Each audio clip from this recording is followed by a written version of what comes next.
So what do you see coming here with the midterms? Well, the midterms, I believe, is going to be a red tsunami. It's not going to be a red wave. A lot of people have said this is going to be a blue wave. Well, no, it's not. This is going to be more like a blue drip. It's going to be like an annoyance, like a leaky faucet. That's what this is going to be for the Democrats. Yeah, I think you're going to see. I don't think you're going to see another Democrat in the White House for a long, long time, if ever again. At this point, I think they're just going to be decimated. I think but what's beyond that also is the corruption. I'm sure somebody's got questions in there about corruption or whatever the case may be. We can get into later, but all this stuff's going to get cleaned out. I mean, Trump's going to be in there for a second term. It's going to be another blowout on that election because when everything that he's done so far, when all of this stuff, the economy is nowhere. I don't think it's anywhere near what it's gonna be, and it's already the best it's been in what decades. So I just think that again, that prophecy where God spoke in America, America, where He said all the seeds that America has sown is going to come back sevenfold. We're going to see that. Now, are we going to have some problems along the way? Yes, there's going to be some issues along the way, especially when we make the mass arrests. When these arrests go down, it is not a time to fear. These things must take place. God is cleaning up the corruption. This is not bad news. I mean, we're going to have some civil unrest. They may declare martial law. Matter of fact, I really feel strong that martial law is coming, just so they can go in and round these people up, use the military rounding them up. But the point is that we are not to fear. God's in control. There are protective measures in place. God's protecting us. So these things have to happen. That's what I see coming right after the midterms. When that takes place, the timing of the actual roundup, that I don't know. I know the executive order he signed does not take effect until January, and he probably wants to have his people. The new Congress is not going to take effect until January as well, so he probably wants to have that backup once he rounds these people up as well. So that's pretty much what I see coming after the midterms. Okay, great. Yeah, and just there was a lot of questions that I got that we both got about like when are things going to happen, this is going to happen, Right. and I just want to kind of cover those all in one topic because I excluded most of them. We don't really know. Is that basically you don't really know? Correct. Yeah, correct. I mean, there's a plan in place. We all know it, especially those who follow Q. There's a plan in place, and it's God's timing, and people are getting frustrated. They're getting impatient. And what I keep telling people is like, look, you have to understand something. We're up to 51,700 and change, maybe even more than that now at the time of this airs. Sealed indictments, and you could have multiple arrests per indictment. So do the math. I mean, you do not want people like Hillary Clinton and Barack Obama walking on a technicality. It takes time to put these cases together. And everybody says, well, Sessions is not doing anything behind the scenes. Well, yeah, we just found out that there's been a grand jury going on for months. I think it was over who? McCabe, I think it was, or somebody. So, I mean, there's things going on behind the scenes that people have to understand. And so we just have to be patient. We do our part. God will do his. And the last thing we want is these people walking on a technicality. Yeah, definitely. Definitely be patient. All right, so the next question about the midterms is from Debbie. She says, when you say there's going to be a shakeup coming in the November elections, are you saying that all the states are going to be in for a shock, or maybe just some of them? Or will it just be a shakeup with who will win? Well, I think that's just going to be, I think it's just going to be a red tsunami across the board, period.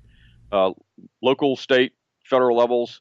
We've seen the most resignations we've ever seen in probably history as far as the Congress is concerned, Senate and the House. You got people that aren't running again, like Paul Ryan.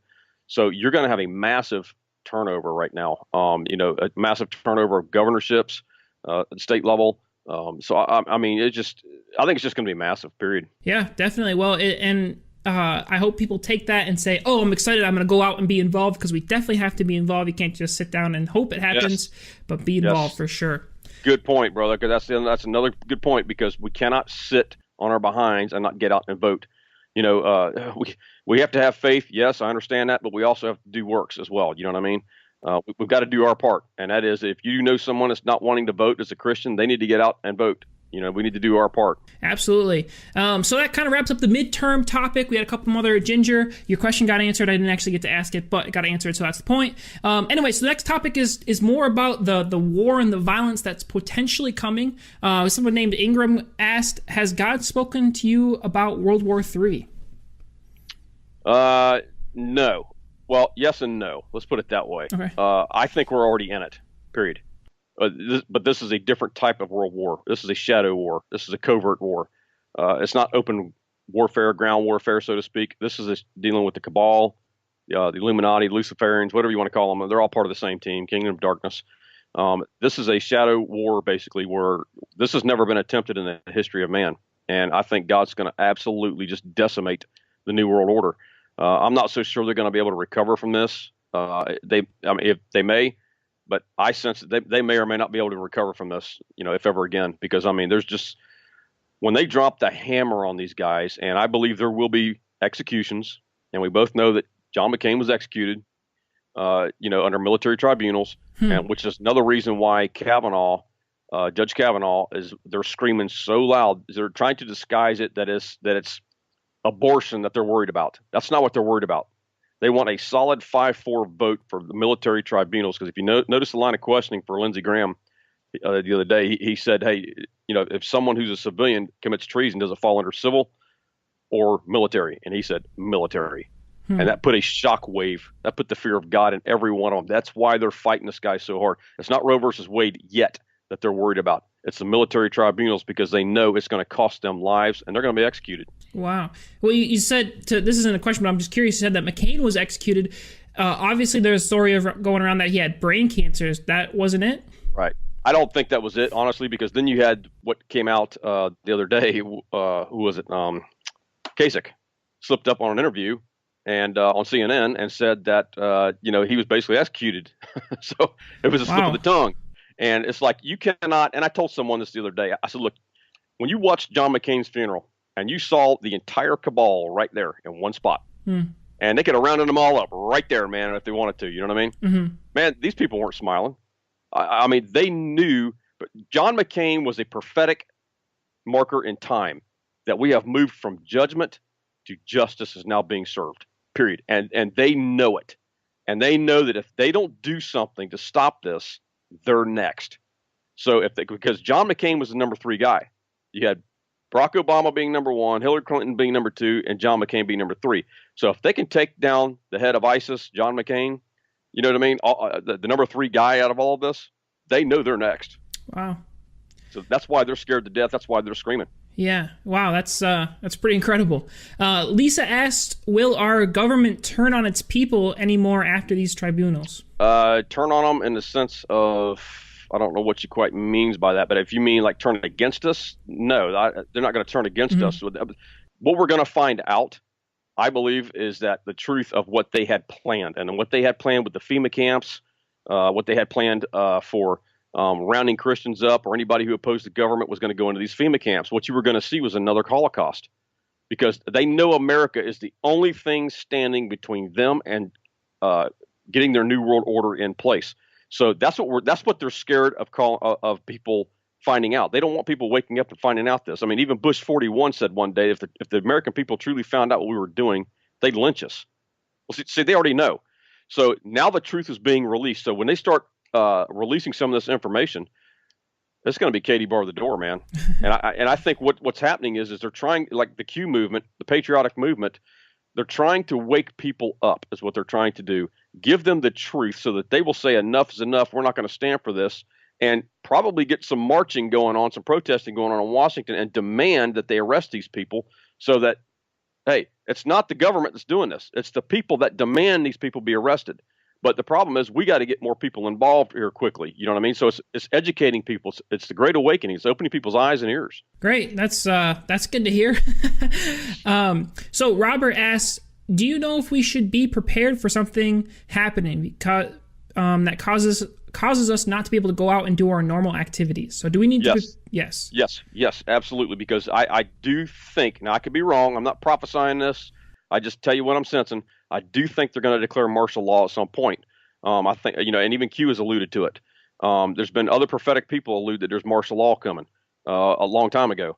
But they thought it was going to be under Obama, which that was their plan, was declare martial law, round everybody up, and that was it. Put them in FEMA camps that opposed them. But yes, you do need to be prepared. Even the president came out and said this is National Preparedness Month, and they said get some food, get some money, this kind of thing stocked up. Basically, kind of like what you would have in a hurricane, basically type thing. Because if they do declare martial law, if I've not read how martial law works, but I don't know if you're going to be able to travel the streets. And if that's the case, you need to have some stuff in your house for about a month or so. Mm-hmm. So you view martial law as a good thing then? I view martial law as a great thing under this administration. Mm-hmm. Under the last one, it was going to be meant.